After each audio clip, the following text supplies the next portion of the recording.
and good morning students. How are you all? Hope you are fine and good at your home. I am your SSC teacher Ms. Rabia Marine Rajput, and today we are going to start our new chapter, that is chapter number 5, the land and the agriculture in Pakistan and in South Asia. Means के हम इस chapter में पाकिस्तान की agriculture land और south Asia की countries की agriculture land को discuss करेंगे. So first we have Pakistan. Most of Pakistan has warm or hot climate with fairly little rainfall.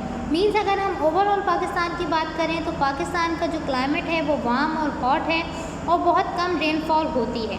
Nearly 60% of the country is dry or too mountainous to grow crops. अगर हम पाकिस्तान की land की बात करें तो 60% जो पाकिस्तान की कंट्री की हमारी जो लैंड है वो ड्राई है या फिर टू माउंटेनस यानी कि हिली एरियाज़ हैं कि जहाँ पर क्रॉप्स को ग्रो करना थोड़ा मुश्किल है. Where there is water either from rain or more usually from irrigation, much of the soil needs large amount of fertiliser for better grow.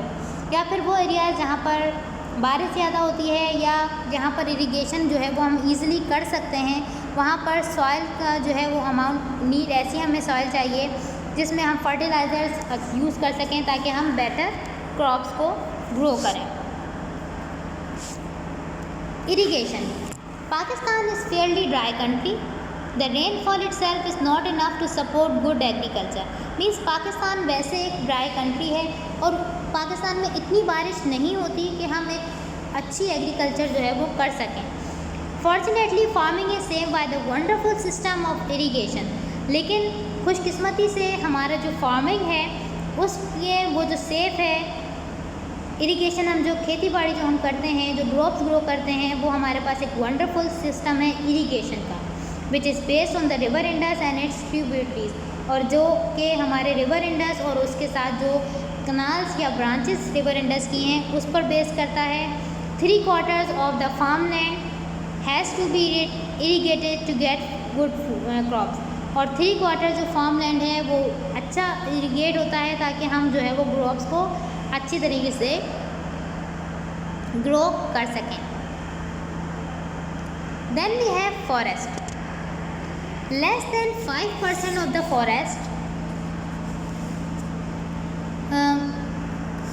Of Pakistan is now forest. Means कि सिर्फ 5% पाकिस्तान की land पर हमारे पास सिर्फ 5% फॉरेस्ट है. Unfortunately वैसे हमारे पास ज़्यादा ग्रीनरी होनी चाहिए लेकिन हमारे पास सिर्फ 5% है जो कि पाकिस्तान की लैंड पर फॉरेस्ट है. In the past much of the country was covered with trees but most of these have been cut down long ago for firewood और बिल्डिंग. पास्ट में ये कह रहे हैं कि पास्ट में पाकिस्तान जो है वो मोस्टली जो पाकिस्तान था वो ट्रीज से कवर्ड था, बट अब बहुत टाइम से हम जो है वो डिफॉरेस्टेशन करते जा रहे हैं. किस लिए? या तो फायरवुड के लिए या फिर बिल्डिंग्स बनाने के लिए. The most important remaining forest are in the north where there are big pine, cedars and oaks. लेकिन जो इम्पोर्टेंट अभी फॉरेस्ट हमारे पास नॉर्थ में है वहाँ पर बिग पाइन्स हैं, सेडार्स दरख्त हैं या फिर ओक्स हैं. Most of the other forest are of smaller trees which are still use in village. और बहुत से ऐसे फॉरेस्ट हैं जहाँ पर बस स्मॉलर ट्रीज़ रह गए हैं जो कि ज़्यादातर गांव वगैरह में होते हैं जहाँ पर वो उसको फायरवुड के लिए मेनली जो है उसकी वुड यूज़ की जाती है. Uncontrol cutting down of trees is a major problem in Pakistan. Means के जो अनकंट्रोल कटिंग है यानी कि अभी हम स्टिल हमारे पाकिस्तान में डिफॉरेस्टेशन की जा रही है. ये पाकिस्तान का एक मेजर प्रॉब्लम बन गया है specially in the north because trees are vital for the soil specially in the hilly countries. The roots behind the soil together, but more importantly, the leaves allow rain to trickle slowly on the ground beneath. वो इसलिए कि trees जो हैं वो soil के लिए एक important role play करते हैं स्पेशली हिली कंट्रीज़ के लिए जहाँ पे जो है वो रूट जो है वो सॉइल में होती है, वो सॉइल को एक जगह रखती है और देन ही वो लीव्स जो हैं वो अलाउ करते हैं कि रेन हो सके ग्राउंड के beneath. यानी कि ट्रीज़ की वजह से भी बारिश होती है. लेकिन अगर हम इसी तरह से ट्रीज़ कटिंग डाउन करते रहेंगे तो एक दिन पाकिस्तान में पोल्यूशन भी इंक्रीज़ हो सकता है. The next is deserts and mountains. These form about 42% of the total land area of Pakistan. Means desert और माउंटेन्स जो हैं वो 42% ऑफ टोटल लैंड एरिया है पाकिस्तान के। The climate is here is too extreme to encourage any farming और agriculture. Means के जो यहाँ का जो क्लाइमेट है वो बहुत ज़्यादा एक्सट्रीम है, जिसकी वजह से फार्मिंग या एग्रीकल्चर करना दोनों ही मुश्किल है। It is very cold in winter and very hot in summer and too dry throughout the year. Means के विंटर में ठंडा रहता है, समर में गर्म होता है, और बाकी वैसे पूरा साल जो है वो ड्राई वेदर रहता है। Irrigation is not possible in the mountainous areas and the ground is not fertile. इसी वजह से जो इरीगेशन है वो यहाँ पर माउंटेनस एरियाज में पॉसिबल नहीं है, और जो ग्राउंड है वो फर्टाइल यानी कि ज़रखेज़ नहीं है, सॉइल ऐसी नहीं है कि यहाँ पर एग्रीकल्चर की जा सके। The next is waste and scrub land. Waste यानी कि बंजर ज़मीन जहाँ पर कुछ भी ना हो सकता हो।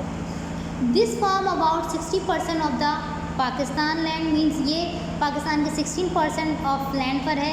It has poor soil and very little rain. Means के सॉइल भी बहुत जो है वो ख़राब है यहाँ की, और जो रेनफॉल है वो भी बहुत कम होती है।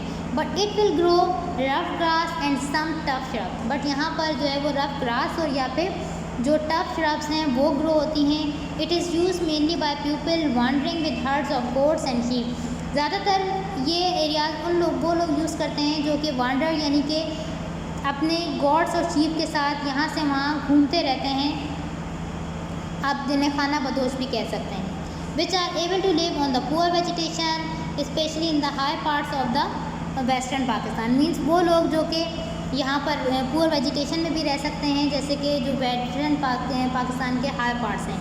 The government is trying to discourage people from wandering with their flocks and herds specially goats into agriculture areas. But government अब कोशिशें कर रही है कि वो लोग जो अपने हर्ड्स के साथ यानी अपने मवेशी के साथ, अपने जानवरों के साथ एग्रीकल्चर एरियाज़ में घूमते रहते हैं, उनको रोका जा सके। This is you can see that these are the waste and scrub land in Balochistan. Then we have farmland. Farmland for growing crops forms about 37% of the Pakistan land area. यानी कि पाकिस्तान में 37% लैंड एरिया ऐसा है जहाँ पर हम farming कर सकते हैं। Agriculture is the main occupation for the majority of Pakistan population. और पाकिस्तान की मेजॉरिटी ऑफ द पॉपुलेशन का जो मेन ऑक्यूपेशन है वो एग्रीकल्चर है। Agriculture products either raw material such as cotton, rice and fruits or goods made from them such as clothing, towelling, rugs, footwear and sports equipment make up 85% of the total value of Pakistan export. Means के agriculture product जो कि produce होती हैं जैसे कि cotton, rice, fruit या फिर goods जो हम इन एग्रीकल्चर प्रोडक्ट से बनाते हैं जैसे कि क्लोथिंग, टॉवलिंग, स्पोर्ट्स इक्विपमेंट, तो ये सब पाकिस्तान के एक्सपोर्ट का 85% टोटल वैल्यू बनाते हैं। Over 2/3 of the population live in the country side and almost half the work force is employed in the agriculture. Means Pakistan की 1/3 पॉपुलेशन जो है वो कंट्री साइड यानी कि विलेजेस में रहती है, और ऑलमोस्ट उनका जो मेन जॉब है वो एग्रीकल्चर ही है। Now we are talking about South Asia's country. So first we have India. India is also a mainly agricultural country.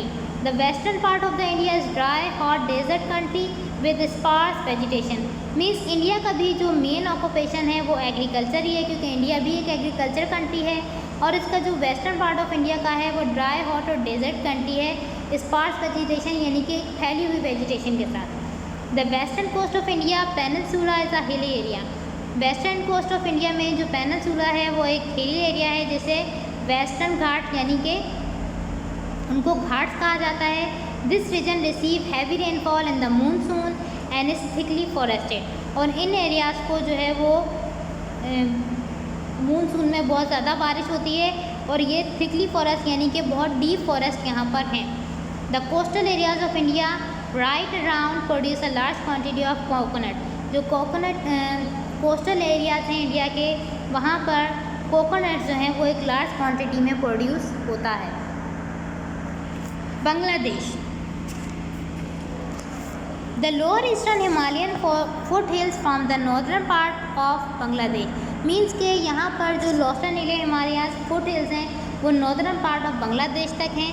These are ideal for growing tree, but ये areas जो हैं वो ideal हैं कि यहाँ पर टी बहुत ज़्यादा ग्रो होती है। Natural heavy forested, this region is also a good source of timber. इनके जो फॉरेस्ट हैं वो नेचुरली हैवी हैं, यानी थिक फॉरेस्ट हैं, और टिम्बर यानी कि एक अच्छी जो है वो क्वालिटी की वुड होती है, वो भी यहाँ पर बहुत अच्छी जो है वो प्रोड्यूस होती है। The lower part of the Bangladesh is a deltaic area, the climate is hot and humid generally. जो बांग्लादेश का लोअर एरिया है वो डेल्टाइक एरिया है, यानी कि वाटर बहुत ज़्यादा है, एंड सेकेंडली इनका जो क्लाइमेट है वो हॉट और ह्यूमिड है, यानी generally means through out the year. Nepal and Bhutan. Nepal and Bhutan are both landlocked countries in the lower Himalayan range at an average height of 2000 to 3000 meters above sea level. Means landlocked का मतलब है कि नेपाल और भूटान वो countries हैं जो कि चारों तरफ से माउंटेनस एरिया से कवर्ड हैं। मीन्स हिमालयन रेंज हैं जो कि जिनकी हाइट है above 2000 to 3000 meters from the sea level. Nepal is the home to the world's highest mountain, Mount Everest, 8,848 meters, and a number of awe-inspiring peaks. Means के नेपाल दुनिया की सबसे बड़े माउंटेन्स का घर है जिसे हम माउंट एवरेस्ट कहते हैं, और इसके अलावा वहाँ पर बहुत ज़्यादा इंस्पायरिंग पीक्स भी हैं। The region is a popular destination for mountaineers and tourist, और ये एरिया जो है वो एक मशहूर आप कह सकते हैं कि डेस्टिनेशन है जो माउंटेनियर्स या फिर टूरिस्ट जो कि माउंटेन क्लाइंबिंग का शौक़ रखते हैं उनके लिए। Sri Lanka, this pear shaped island lies off the south eastern coast of the India peninsula. Means के श्रीलंका आइलैंड जो हैं वो इंडिया के कोस्ट पेनिनसुला की आइलैंड पे लाई करते हैं, close to the equator, equator के करीब है। Sri Lanka has a hot humid climate with high rainfall. क्योंकि श्रीलंका इक्वेटर के करीब है इसलिए यहाँ का जो वेदर है वो हॉट और ह्यूमिड है, यानी क्लाइमेट, बट हैवी रेनफॉल के साथ। The land is similar in composition to southern India having high vegetation and forest.